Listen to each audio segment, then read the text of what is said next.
வணக்கம். நாங்கள் Bharat channel Bharat mail சேனல்லேருந்து வரோம். உங்கள் பேருங்கண்ணா? மோகன். இப்போ கொஸ்டின் இந்த மாதிரினா பைக் சம்மந்தமான ஒரு போயிட்டு இருக்கு. ஒரு புதுசாக பைக் வாங்கியிருக்கோம். எத்தனை கிலோமீட்டர் அளவுக்கு எத்தனை மாதங்களுக்கு வரையும் சர்வீஸ் பண்ணுற மாதிரி இருக்குண்ணா?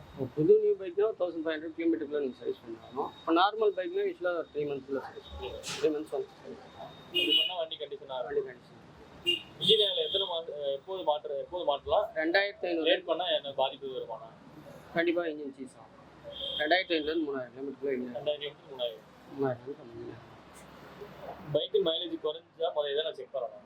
பைக் மைலேஜ் குறைஞ்சிச்சுன்னா air filter, spark plug first ரேஷிங்காக ஓடுறதா என்னென்னு பார்க்கணும். அதை மட்டும் பார்க்கணும். சரி, எத்தனை நாளுக்கு ஒரு முறை சுத்தம் செஞ்சு லூப்ரிகேஷன் செய்யணும்? 1000 கிலோமீட்டர் முன்னாடி. டயர்கள் சரியான காற்று கம்மியாக இருந்துச்சா என்னென்ன பிரச்சனை வரணும்? டயர் காற்று கம்மியாக இருந்துச்சுன்னா டயர் வெடி போகும். ஸோ வண்டி பிக்கப் கம்மியாக இருக்கும். வண்டி ஷேக்கிங்.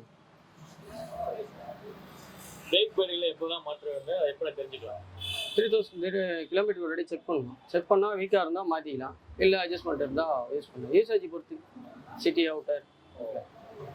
பைக்ஸ் ஸ்டார்ட் ஆகும்போது ரொம்ப லேட் ஆச்சுன்னா என்னென்ன காரணங்களாக பார்த்துக்கலாம்? ஒன்று ஸ்பார்க் வரும், ஏர் ஃபில்டர் வரும், ஃபியூல் இன்ஜெக்டர் வரும், ஃபியூல் மோட்டரில் வரும், ஃபியூல் பம்பில் வரும். பேட்டரியோட ஆயில் அதிகரிக்க என்ன பண்ணலாம்? மார்னிங் கிக் ஸ்டார்ட் பண்ணால் நல்லாயிருக்கும். இப்போ ஆனால் கிக் ஸ்டார்ட் வண்டியாக வரதில்லை.